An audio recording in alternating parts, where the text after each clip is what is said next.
Tell me a little bit about, how did you get started in asset protection? So how did I get started in asset protection? The story actually starts off with me as a kindergartner.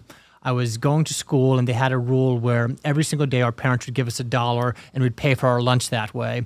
And I realized that if you didn't bring $1, they would still feed us. We were kindergartners. And so after a few weeks of forgetting the $1, I'd accumulated a nice little stack of cash. Well, the school contacted my parents, they conspired, and they did what I consider a illegal search and seizure, went into my personal cubby and took all of the cash that I had, through some very wise moves, accumulated for myself. And that's when I realized life's not just about making money. It's about learning how to protect that money. So I ended up going to law school. After I graduated law school, I was working for a trust and estates law firm. And the office I was working for, or the law firm that I started soon after, was just a few blocks away from another attorney's office. His name is Barry Engel. Barry Engel was the attorney who wrote the Cook Islands Asset Protection Trust Law. He's considered the godfather of asset protection.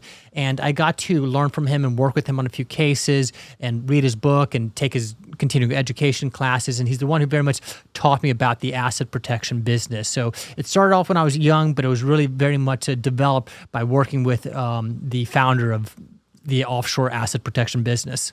That's exciting. So when did you start that? About a decade ago. I've been an attorney now for about 12 years, and I've been focusing on trust work the entire time. So for people that don't know, what is the difference between a domestic trust and, say, an offshore asset protection trust? So, John, this is a question that I get asked probably a few times a day.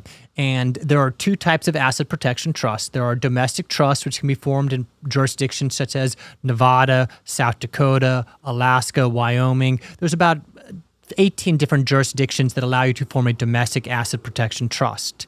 There are also offshore jurisdictions, the Cook Islands, Nevis, Belize, about a dozen or more offshore jurisdictions which allow you to form an offshore asset protection trust.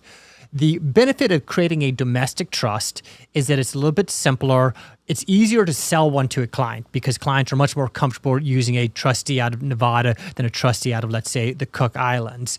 They're a little bit less costly to set up typically. However, they lose a lot of settlement leverage. What can save you a few $1,000s up front can cost you hundreds of thousands of dollars or millions of dollars in leverage. And if you just think about it from a plaintiff's point of view, if you're suing someone and they say, oh, I've got my money in a trust and it's 2 states away, well, guess what? That plaintiff attorney is going to say, it's not that hard. I've got a buddy I went to law school with in that state. We're going to file a motion, and under Article 4, Section 3 of the U.S. Constitution, full faith and credit of the judgment here has to be honored there. Now, on the other hand, if your assets are controlled by a Cook Islands trustee, the money's in a bank account in Switzerland, the plaintiff is pretty much dead in the water. They're going to have to take your settlement offer. So the difference is the power that you get, the protection you get. There have been several failures of domestic-only trust. There's never been a failure of a properly structured offshore Cook Islands trust. So you get better protection and you get much better settlement leverage by using an offshore trust, John. If you've enjoyed this clip and you'd like to watch the full episode, you can do so on my main YouTube channel by clicking the video here.